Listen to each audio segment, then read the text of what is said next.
Tercer recurso. James y Debbie Fellows testifican de su fe.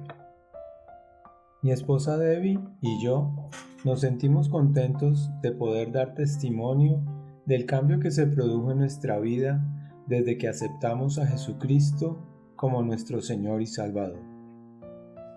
Y estamos agradecidos a quienes nos inspiraron con su fe e influyeron en nuestra decisión por Cristo.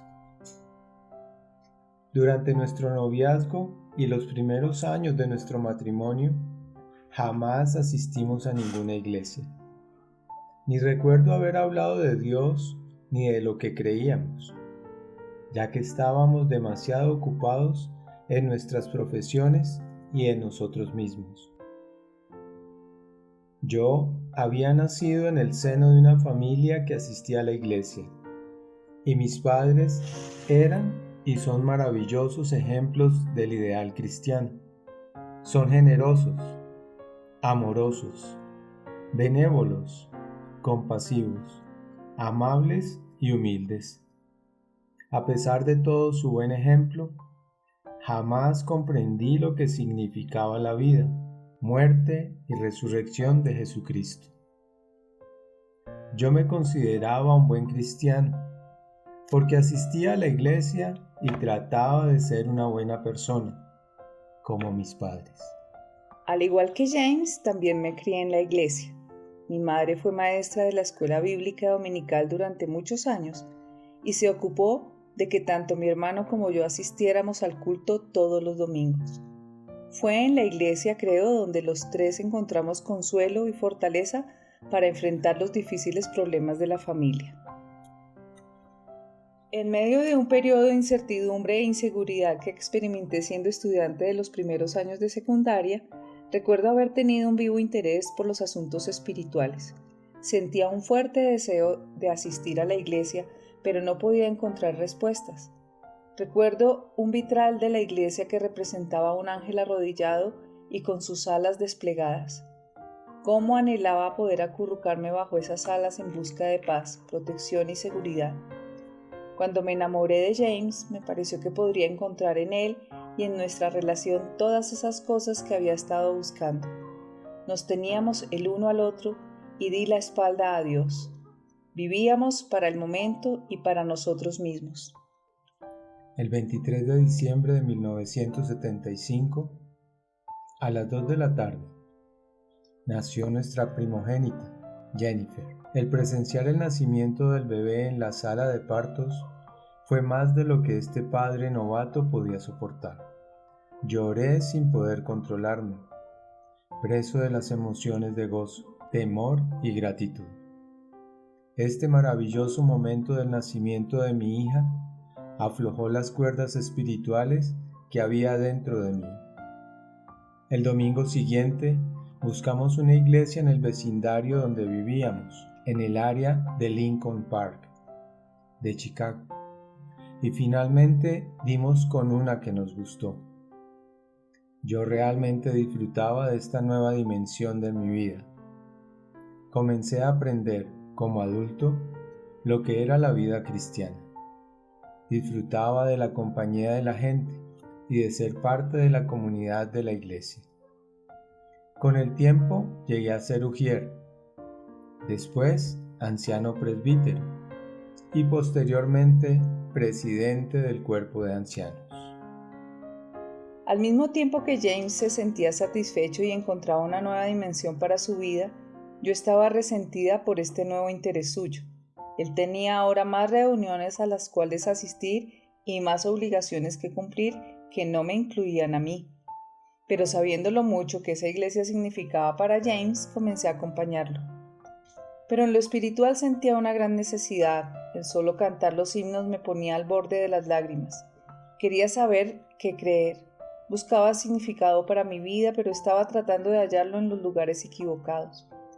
Las cosas materiales y el éxito mundano eran demasiado importantes para mí, y estas eran metas realizables ya que las responsabilidades y la importancia de James crecía en el negocio que pertenecía a su familia. Sin embargo, a pesar de nuestros éxitos materiales, sentía un vacío en mi vida. Tanto los antecedentes de James como los míos nos hacían recelosos de las iglesias evangélicas, de modo que cuando nos mudamos a Wheaton, Illinois, en 1979, buscamos una casa que estuviera bien lejos de los terrenos del seminario evangélico Wheaton. Sin embargo, la casa de nuestros sueños quedaba precisamente a una cuadra del lugar que estábamos tratando de evitar. 5 meses después de nuestra mudanza, el nuevo pastor de la iglesia del seminario, Ken Hughes, y su familia se mudaron a una casa que quedaba en la misma calle, frente a la nuestra, y me hice amiga de su esposa Bárbara. Ella me invitó a asistir a un estudio bíblico de su iglesia el miércoles por la mañana y decidí probarlo. Desde el momento que entré a esa habitación sentí que había una diferencia en este grupo. Las mujeres parecían tener un genuino interés mutuo y no había la superficialidad que había encontrado en muchos otros grupos sociales y profesionales. En poco tiempo el estudio bíblico se convirtió en parte importante de mi semana. Admiraba la fortaleza de carácter de esas mujeres que yo sentía que me faltaba a mí y comencé a reconocer que ellas eran diferentes por las enseñanzas de la Biblia. Estaban comprometidas a manifestar en su vida lo que la Biblia enseñaba, poniendo en práctica lo aprendido. Habían confiado en la dirección de Cristo para su vida, en vez de confiar en ellas mismas. Eso era tan diferente a la manera como mi esposo y yo estábamos llevando nuestra vida. Fue en esa época que James y yo recibimos una invitación a cenar en un club campestre por invitación de un empresario amigo de James. Parte central de la reunión sería escuchar los testimonios de un ejecutivo y de su esposa en cuanto a lo que había significado para ellos su relación con Cristo. Por consideración a nuestro amigo asistimos. Aquí oí lo que había estado oyendo en el grupo de estudio bíblico, pero esta vez de labios de la esposa de un dueño de empresas, una mujer que había estado luchando con las mismas cosas que yo, de modo que podía identificarme ciertamente con ella. Entonces me di cuenta que Apocalipsis 3:20 me hablaba a mí. He aquí, yo estoy a la puerta y llamo. Si alguno oye mi voz y abre la puerta, entraré a él y cenaré con él y él conmigo. Esa noche fue una de mayor tensión para mí. En un momento de ansiedad oré que mi amiga Bárbara viniera a hablar conmigo el día siguiente. Y lo hizo. Después de mencionarle lo sucedido la noche anterior, pudo sentir la lucha que yo estaba teniendo. Entonces me invitó a leer con ella algunos pasajes de la Biblia mientras me explicaba las palabras de Jesús, y bajo su conducción di un paso de fe y entregué mi vida a Cristo. Sabía que mi decisión implicaría cambios muy grandes en mi matrimonio, pero también que esto era lo que tenía que hacer. Yo había asistido a la misma cena, por supuesto, y al final de los testimonios nos dieron una tarjeta para llenar. Marqué el recuadro que decía, no me llamen. Desconfiaba de los tipos renacidos, pues pensaba que eran unos hipócritas y con frecuencia peores que el resto de nosotros. Además de eso, yo había sido presidente de la Junta de Ancianos Presbíteros y también había servido en mi iglesia en varias otras actividades. ¿No era eso ya lo suficientemente religioso? Me molestaba que mi susceptible esposa hubiera mostrado interés por este asunto de nacer de nuevo. Quizás no le duraría mucho, pero pronto empezó a surgir una división entre Debbie y yo. Ella se pasaba el tiempo leyendo la Biblia, y si no, los libros de Chuck Swindoll, C.S. Lewis o Ken Hughes, nuestro vecino. Pasaba todo el tiempo en estudios bíblicos y grupos de oración. Ella iba a reuniones sociales con gente de la iglesia, y eso a mí me resultaba aburrido. Me sentía fuera de lugar, y tampoco quería formar parte del grupo. De modo que por muchas razones comenzamos a alejarnos. Realmente lo que yo temía que ocurriera, ocurrió. James no podía entender el súbito cambio de mis prioridades. ¿Dónde cabía él en mi nuevo esquema de cosas? Aunque nuestra relación seguía siendo importante para mí, como había sido siempre, una nueva relación se hacía más intensa dentro de mí, la relación con Cristo. Mi deseo de seguir, de servir y de obedecer a Cristo se había hecho prioritario en mi vida, de modo que con esa decisión deseaba invertir mi vida de manera diferente. Mi estilo de vida cambió y la división que había en nuestro matrimonio se hizo mayor, pero yo sencillamente tenía que confiar en Cristo. Trataba de ser comprensivo y paciente, pero las más de las veces me sentía resentido y molesto. Me sentía un ser solitario en mi propia casa. Si Dios era bueno, ¿cómo podía Él ser el centro de un matrimonio que hasta ahora había sido exitoso y feliz? Me hallaba verdaderamente confundido. Yo tenía mis propios puntos de vista fundamentados en no sé qué. Pensaba que merecía ir al cielo por ser una persona muy buena y que Dios sería misericordioso conmigo.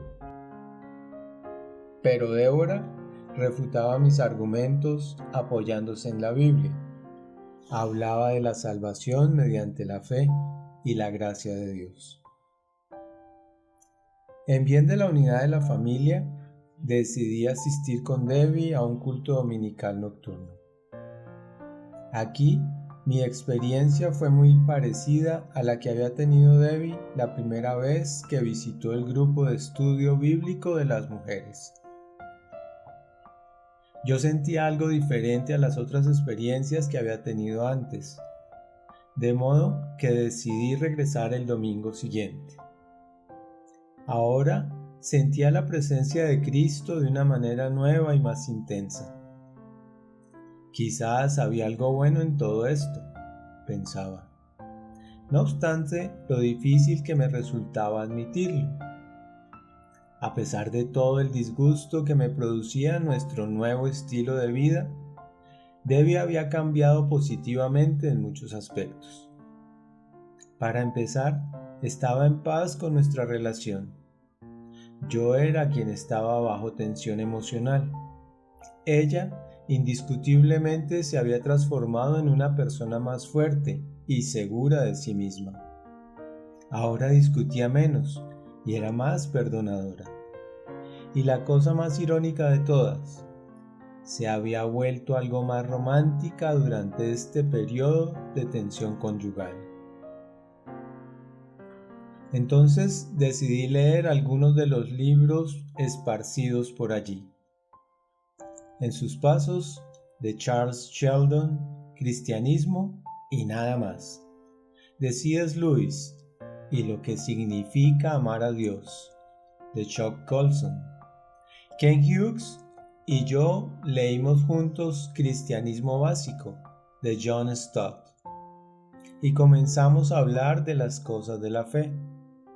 En un difícil viaje de negocios que hice a San Francisco, leí el Evangelio según Juan en una Biblia de los Gedeones que estaba en la cómoda del hotel. El poder de la palabra de Dios estaba comenzando a echar raíces por primera vez en mi vida. James había experimentado un cambio. No había sido una experiencia repentina como la mía, pero sentía en él un espíritu cada vez más abierto y sensible por conocer al Señor, y nuestra relación se desarrolló a nivel espiritual como nunca antes. Comenzamos a depender de Dios en cuanto a nuestras decisiones de cada día y tomamos conciencia de que Dios era soberano y que tenía el control de nuestra vida. Éramos más felices y más unidos de lo que habíamos sido antes. Mirando retrospectivamente los años transcurridos, pudimos ver cómo Dios nos había atraído a Él, suave pero firmemente, y al hacerlo nos acercó más como pareja. Dios había hecho lo prometido en Ezequiel 11, 19, 20. Y les daré un corazón y un espíritu nuevo pondré dentro de ellos, y quitaré el corazón de piedra de en medio de su carne, y les daré un corazón de carne, para que anden en mis ordenanzas, y guarden mis decretos y los cumplan, y me sean por pueblo, y yo sea a ellos por Dios. Había tenido un vacío en mi vida, a pesar de un buen matrimonio, hijos y de todas las cosas buenas que podíamos disfrutar. ¿Cómo definir ese vacío? Es difícil. La mayor parte del tiempo lo ocultamos o intentamos a duras penas llenarlo con algo superficial. Al comenzar a comprender las demandas de Cristo y la razón por la cual Él había venido a la tierra a morir por mí, me detuve a considerar lo que había sido mi vida. Me sentía avergonzado al reflexionar en todo lo que el Señor me había dado y compararlo con el egoísmo e iniquidad que había en mi corazón. Me sentía humillado. Fui una y otra vez al pie de la cruz implorando perdón. Oré específicamente confesando cada uno de mis pecados, a pesar de todo lo angustioso que eso me resultaba. Y cuanto más leía y escuchaba, tanto más comprendía en qué había pecado. Y lo que es más importante, descubrí cómo tomar el buen camino. Así pues, a través del perdón y de la gracia de Dios, comencé a sentirme libre y vivificado de una manera diferente. En esos primeros días, Dios pareció llenarme con un nuevo poder y una nueva sensación de valía, totalmente nuevos. Gracias a mi confianza en Él, las cosas parecían funcionar mejor. El tratar de agradarlo a Él en vez de a mí mismo, de alguna manera me liberó de presiones y me hizo sentir mejor en cuanto a mi propia vida. Jesucristo había hecho toda la diferencia en nuestra vida. Nuestra vida es ahora un testimonio vivo de su poder. A través de incontables pruebas, luchas y acontecimientos diarios, Él ha guiado nuestros pasos y nos ha bendecido más allá de lo que esperábamos. Estamos agradecidos a las muchas personas que oraron por nosotros, que nos ayudaron y que nos discipularon. Como empresario de profesión, poseo un saludable escepticismo natural. Mi propia conversión fue lenta y pensada, a diferencia de la de Debbie, pero descubrí el camino, la verdad y la vida, es decir, al Señor Jesucristo. He aprendido dónde poner mi confianza. Dios es fiel. Él lo ama a usted y me ama a mí. Confíe en Él.